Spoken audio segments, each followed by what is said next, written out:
All right. What is going on, everybody? Welcome back to another day of SaberSim's DFS office hours. Today is Monday, May 20th of 2024. Looking ahead here, we have a two-game early MLB slate already underway. Good luck to all of you playing that contest. We have an 8-game main slate MLB later this evening, and then we have a single NHL showdown. No NBA today. NBA returns tomorrow. So should be a fun day. For those of you who are new here, welcome. My name is Andrew. I'm one of the coaches over here at SaberSim. This is a show where we go over how to use the SaberSim app, answer any and all DFS-related questions. You get your questions in one of three ways here. First off, send us an email, support@sabersim.com. Second, post it live in the YouTube chat.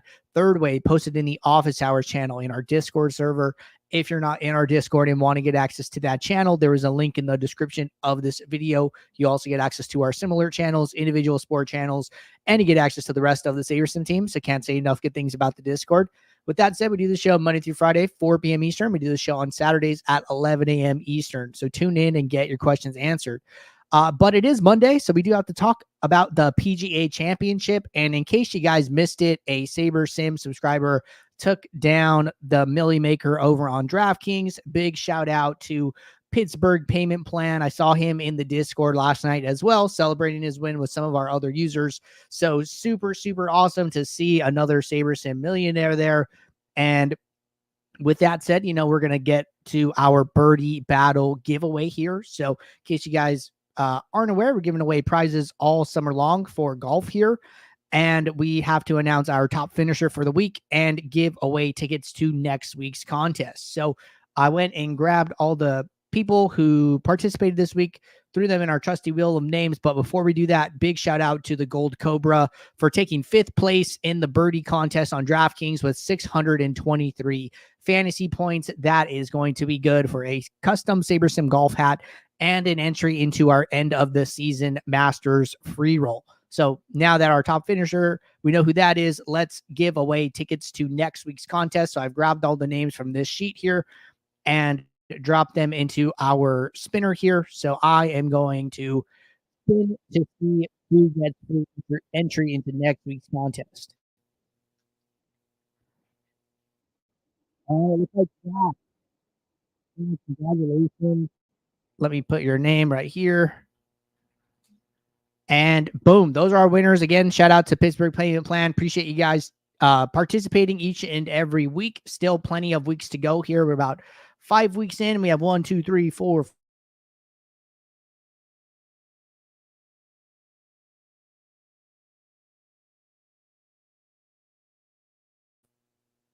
With that said, gonna get SaberSim pulled up here.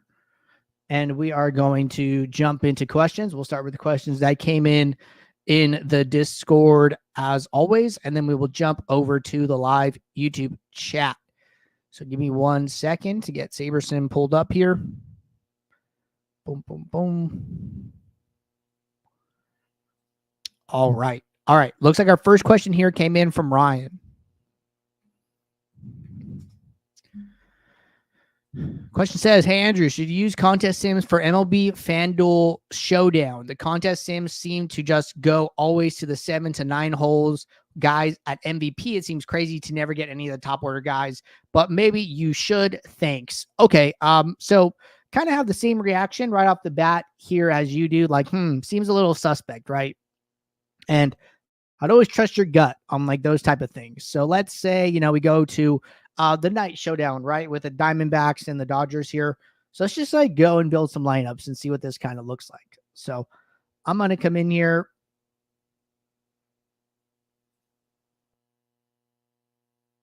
And we are going to just run. I'm only going to run 200 lineups here. I'm not going to do anything crazy. And let's just kind of see what we're getting, right? So FanDuel format is a little bit different here, right? Considering comparing it to DraftKings, I believe there's only 5 players in a lineup, and then there are multipliers for utility versus star versus MVP, right? So when I come in here and just run one on default, and then, let's say that I'm going to go and grab a contest sim, right? Maybe I'm playing, why is it showing tennis? Let me see if this will update it. Okay, there we go. So maybe you're playing this squeeze, right? So I come in here, I add this contest sim, I go back to my build, and I run it. I think one thing that you can do here just to kind of see some of the differences is actually look at the single game SaberScore option here and then see, you know, what you're getting in some of those positions, right? So I come into the MVP, I'm sorting by single game SaberScore. Okay, you know, we're getting a lot of Ohtani, we're getting a lot of bets. We are getting, you know, some one-offs of these lower in the order hitters, but, you know, 15 of the 20 lineups are the number 1 and 2 hitters for the Dodgers, right? We're basically using this as like kind of a baseline, kind of like something to compare to when we actually do our contest sim. So let me move some stuff around here.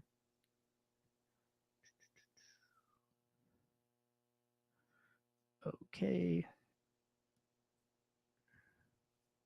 Just moving some columns so I could see a little bit better. Okay, perfect. I just wanted to see these exposure pool leverage. So now that my contest sim is running, I have this info. Let's go and see, you know, what does happen when I go and use risk adjusted ROI for my sorting metric, right? And we move away from the Dodgers and we move to basically all Diamondback hitters here, which is like pretty interesting. You know, I look at like the score of this game, right? Dodgers look to be a 1.5 run favorite here. So don't know what like the line is, but Dodgers, you know, are going to be more popular, I think. And the builder just takes this very contrarian approach here. One thing that you could try, right? Try cranking up your min uniques and see how that works, right? I've increased it from 1 to 3 here. And there's only 5 players in this lineup. I still have enough lineups. And now I'm about halfway down into my pool. But now, you know, we go from, how many do we go from? We go from 8 MVPs to 11. So mixing it up there, like this is like one thing that you can do. Okay, can't get to 4 min uniques. You know, maybe it's a good time to experiment with like some custom metrics. You know, I don't mind using single game SaberScore. I think it's good. So maybe you try something where like, hey, you know, maybe I'm going to use single game SaberScore. Or even something like this, right? Like, okay, hey, maybe I like what the lineups look like a little bit better with single game SaberScore. They just kind of pass the eye test for me, but I still want to take into account the contest sims. So maybe I'm going to come in here and I'm going to set a filter for the contest sims that say, show me lineups with ROI greater than 0, right? And then when I do that, you know, I had 200 lineups. I went and took 53 of them and dumped them in the trash. So that's about a quarter of my lineups that are gone now, right? Those aren't available to me. So this is one way like, hey, I'm using a single game SaberScore. I'm still taking into account contest sim data. And I'm finding, you know, a group of lineups that maybe I'm a little bit more comfortable playing, right? Or another option is you come in here and maybe you build a custom metric, right? Maybe you come in here, take the variables and weights from the single game SaberScore, and maybe you add in an ROI component, you add in a risk adjusted ROI component, and you start to try and figure out something that makes the lineups look like what you want them to look like more. So I think that, you know, if you're seeing a lot of like lower in the order hitters, you know, that does raise a little bit of suspicion for me there. But I think what happens is that in these single sim lineups and these single sim formats, the builder can just like when a lineup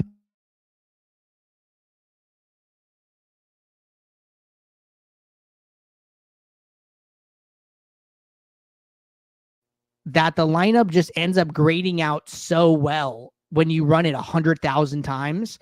But the problem is at the end of the day, these lineups are getting played, you know, one time, right? And it is so high variance how that can play out. So maybe you want to take, you know, not such a high variance approach there. So I can understand where you're coming from there. So hopefully some of these ideas at least get you kind of moving in the right direction as to trying to figure out how you want to handle it and kind of go from there. But I'm open to answering any follow-up questions. All right. Question from Sammy. Hola, Andrew. Ownership question. Is it recommended to use sum and product / geomean ownership rules together, as in each rule, but have both active pre-build, or either or? Thanks. Okay. So really what you should be thinking about in my opinion, is what are my rules trying to accomplish? Now, if your rules are both trying to accomplish the same thing, then I would only choose one of them and I would figure out which one better serves the purpose that you're trying to do. But if you have two different rules and they are serving different purposes, then it's totally okay to have both. So maybe you're somebody who says, you know what, I always want a golfer under 10%. I don't know why. Let's just say that. Okay. So, you like a golfer under 10%. You did a group rule, under 10%. Great. Now you do something where it's like, hey, I also want to account for duplication and I want to have this other geomean rule. Well, maybe, you're considering those like two separate things. Well, in that case, okay, do both. But like, if you're trying to say, hey, I want to have my sum ownership between, this number and this number because it'll help duplication, but then I also want to use geomean for duplication. Well, now those intentions of those rules are overlapping. So in that case, I'd be like, well, which one of those two rules better serves the purpose that I'm trying to accomplish, and lean with and stick with that one, as opposed to try and have two rules doing the same thing. So if your rules are accomplishing different things, use them both. If they're accomplishing the same thing, figure out which one is better and use that one. All right, jumping over to the YouTube chat. Question from Liam. When using custom ownership on a slate that doesn't have SaberSim ownership, SaberScore uses adjusted own, but this doesn't exist. Should I create a custom metric mirroring SaberScore but replacing adjusted own with my own? Okay, good question. I would say yes.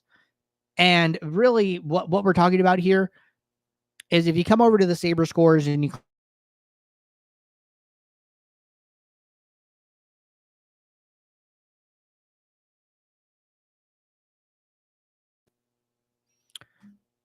you know what? I'm actually really curious about this because so the reason I'm curious about this, and I'll just talk about this real quick. So like, say I go over to like this fresh slate, right? And then I come over here and I grab my adjusted own column. All right. So when I increase ownership, it's going to adjust the adjusted ownership. So if I take Pablo Lopez and his ownership is 33% and I bump him up to say 60, right? Okay. Lopez is 35.93 adjusted ownership right now. If I bump him up to 60, his adjusted ownership increases to 66.15. So I'm interested in, if we don't have ownership projections, does the adjusted ownership change automatically? It sounds like you're saying it doesn't, which I believe you, but I just want to see it. So let's go back to yesterday. So in case you guys didn't know, like for these late round 3 and late round 4 golf slates, we don't have ownership because these are captain mode. These are like considered showdown as opposed to like classic. Like these other, golf showdowns, the round 3s, round 4s are non-captain format. So for the classic styles, we'll have ownership, but for the showdowns, the late round 3, late round 4, we won't. So that's what this is in regards to. Okay, so then let's say I download this, and I'll just pull up my screen for this. Bing, bing, boom. All right, let's pop this open. And then let's go into my own, and let's go to equal rand between, and let's just say 1 and 50. All right, and then let's drag this down. All right, so now everyone has ownership. Save that. Upload it.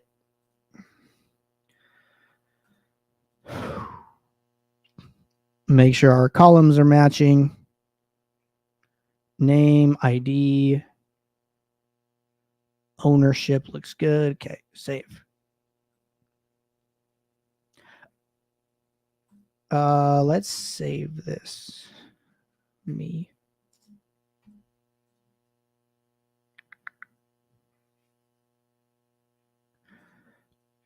Okay, so it doesn't look like it populates it. So what I was wondering is like, hey, if I have ownership, I upload it, save it as a column, will this basically make the adjusted ownership column work, and apparently it doesn't. So in this case, what I would do is what you suggested, where you basically build out the SaberScore formula, but you replace adjusted ownership with some ownership, and that will give you at least a variable that doesn't give you a 0. So you're on the right track, and I would do exactly as you described. But all right. A lot of good questions there. That is all the questions that we have here at the moment. So appreciate you guys tuning in. Again, one big shout out to all of the winners for the birdie battle. And our support team will be reaching out to you. Shout out to Pittsburgh Payment Plans for the Millie win. Appreciate you guys tuning in each and every day. I will be right back here tomorrow, Tuesday, 4 p.m. Eastern for our next show. So until then, everybody, take care. Good luck. I'll see you all. Thanks. Bye.